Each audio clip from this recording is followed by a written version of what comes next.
Pastor Suzy Antoun, daughter of the Most High, from the rivers of living water. I think my recording is cut, so I'm just gonna repeat that again. God me give me grace.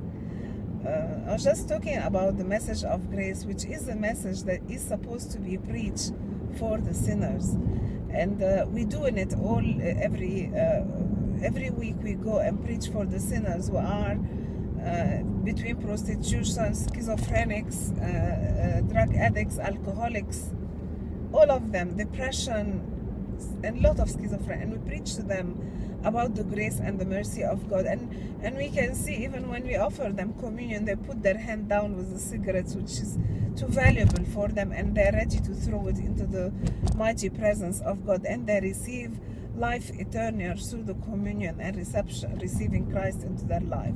So that's a message which go everywhere, whenever you're out for a person who didn't meet with Christ.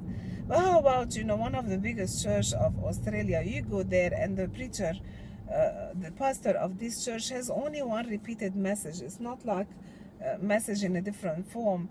He's preaching about the grace to people supposed to be saved. And I feel like what a waste of effort, what a waste of time for those people and for him not to dig deep in the heart and of God. Because here you are putting a place where you create lazy Christians. They're sitting there and just doing nothing. I was reading the other day in John 10, that chapter where Jesus was speaking about the sheep, and he's speaking about the door. He's the door of the sheep. That's famous chapter, John 10. But you go down a little bit, I think in verse 37, just check it please. Jesus is saying, he had an argument with the Jews. They don't want to believe in him. So he was telling them, if you don't want to believe in me, just that he was the one to send me, believe because of the works of my Father that was being performed before their eyes. So Jesus here mentioned that word, and that word hit me so strong. The works of my Father. Are we doing the works of the Father? Are we like Jesus, coming to that lifetime is given to us? Jesus was given 33 and a half years. How much about you? I don't know how old are you. But what I know that we have a particular period of time. It's called your life and my life. And during that time, we are created before the creation of the earth to perform certain works that God, just only you who can do those works. Only you. And you come there and spend your time just sitting on the couch, criticizing that, preacher or whatever, or, switch from one channel, Christian channel, or even television channel to the other, or go on Googles and do whatever. And you lose that precious time, the precious life that God is giving to you. But brother and sister, here is the message for the Christian. The works of the Father. Jesus came to do the works of the Father. We know that Jesus came for many reasons. He came that he may die. That's the first thing, for the sins of the world. So because to save, he came to save. And he came to oppose the works of the devil. But this was like, I know it's in my Bible, I know you know it. But for me, it was like revealed to me in a sense like, oh my God, this was in my Bible all the time, and I never received it. It hit me in a sense and awake, shake the inside deep core of me, like the works of my Father. Am I doing the works of my Father? Just telling you the truth. Time come when then certain people come and they, speak about some needs or should be addressed and whatever. And because of the busyness, I'm preaching and doing works in my workplace. So. Which means sometimes the business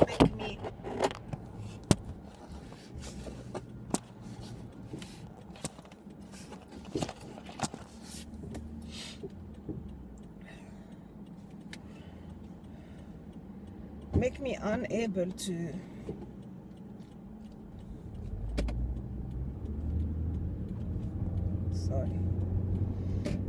make me unable to address the needs of the person. And when I do that, and the person leave, and Jesus, speak to me like really loudly on that time, you don't really to struggle if this is Jesus or someone else, you didn't tell him about me, especially when they're old, or they spoke about a disease who can be terminal, who can be life-threatening, cardiac, whatever, and I feel like, my God, sorry, this person may not find another chance or another person who'd love to share with them the life of God. So there was a chance that was given to me to share the gospel, and I didn't, and I feel so sorry. So those moments I hate, because they're not many, but when they come, I really hear the voice of my Father, and I feel like, oh, forgive me, Father, I didn't do your works. So take life serious, brother and sister, because Jesus is very clear into the parable of that the talents. When gives someone 5 talents, and to the other 3 talents, and one. So imagine that 1 talent is the salvation, free salvation through the blood of Jesus, through the work of the Calvary. It's granted to you and whatever, but would you take that salvation and work on it? Would you take that salvation and use it to produce more salvation to others? If you don't do that, you're not really doing much, and then he will come and tell you, I don't know you. So don't tell me, you're preaching a message that our salvation is based on the work of Jesus and Jesus alone. Yeah, by all means, yes, forgiveness of your sin and the things which deprive you from heaven is only paid by Jesus. I had a friend of mine, she liked to always create a little bit of extra conversation. So we were sharing a few things, and she said, oh yeah, there is the sin of omission and sin of, I don't know. So if you don't do something or you do something wrong, it's 2 types. So if those, even the one that you didn't do it because you're supposed to do it and you didn't do it, a sin still, and Jesus looked after that part too. Yeah, well, Jesus looked after this part, but then what a waste of life, why he's giving you life? He could save you and take you to heaven and finish with all that business, You were created here to reflect his character, the attributes of God, the favor of God, the glory of God through you. So all the works that you do, and here is the clue. You've been given a chance to reflect your Father, and you didn't do it. You've been lazy, sitting on the couch, just flicking from one channel to another, television channel or Christian channel or Google or whatever, and you didn't do much. Precious people came to you, and you let them be criticized or not loved, Just be careful, because those are precious people that God is giving them to you, and He deposit into you the ability to love them and serve them, and as you do that, joy come into your heart. The word of God is say, enter into the joy of your master. He said that to the 2 who used their talents. The 3 talents brought 3 talents, and the one with the 5 talents brought 5 talents. They have a joy of their master that is nowhere except when you serve the Lord. So here she was telling me about that omission, sin and whatever, and I really want you to believe whatever you want to believe, but as for me and my household, as Joshua said, we're gonna serve the Lord fervently from all our hearts all the days of our life, as much as we can, because that's not gonna pay for our sins, but it's gonna make our Father known and His name glorified. Let's glorify His name. There wasn't the other day on the television a documentary program about happiness, and they were talking about unhappy America, and they show a big deal of people who are in America very unhappy, young and older, rich and poor, poor in America, I would say, but yeah, they were all of them bored, unhappy, unsatisfied, they need more, they're not happy about their giving. And they show on the other side some very poor people who are happy because they have their neighbors, their family in a very poor situation. I don't want to make it too long for you, but just come to the point. Even those documentary things They find out when the person do some good stuff, there is waves into the head which give you satisfaction beyond. And they show that the people who have relationship, friends, and old age group, you know, retiree or whatever. Now we're stolen life. We have the life is stolen through all the internet things that involve adults and young. You know, none is not onto that business of internet and television and iPods and all those things. So all of us have a stolen life in a sense. There is a life of God that is deposited into the life of someone around you. Could be your neighbor that you get upset with or whatever.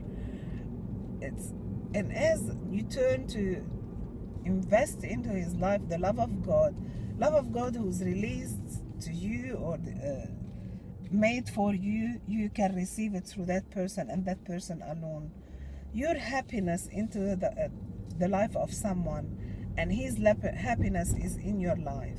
Unless you tap into that life of that person and we interact with each other, we can't receive that happiness. That's why Jesus said that, and then they create, you know, a scenario about the meditation, and of course they didn't show Christian meditation, how they can react again in the head and they produce kind of happiness or whatever. But they didn't show that you don't have happiness except in Christ.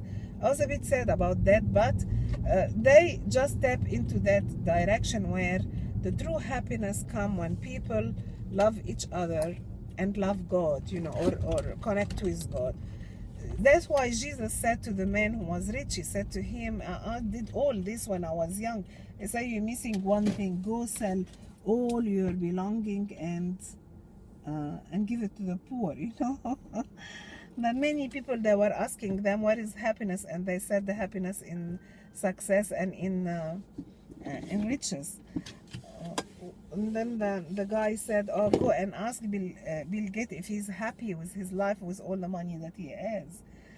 So brother and sister, love the Lord. This is the source of all life and source of happiness and joy. And serve him and receive and give the love that he created you to be receiving from others and to give the others through the love of God. So we receive and we give. We receive and we give. If you don't give, you cannot receive anymore because it's stagnant. It's like positive and negative charges. You know, if you're positive now receiving from God, go to a negative one, so that charge that love go to his heart, and then you're negative again and receive from a heavenly place another amount of charge of the love of God. Love him and love him more. Adore him and worship him more. Be soaked in him and thirst no more. And that song, it's words which are coming from my heart. And I'm arriving to my place, and I pray that this message will reach your heart. Don't be a stagnant Christian.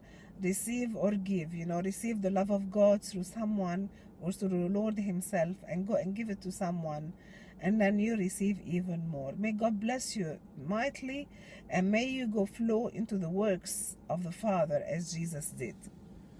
Bye for now.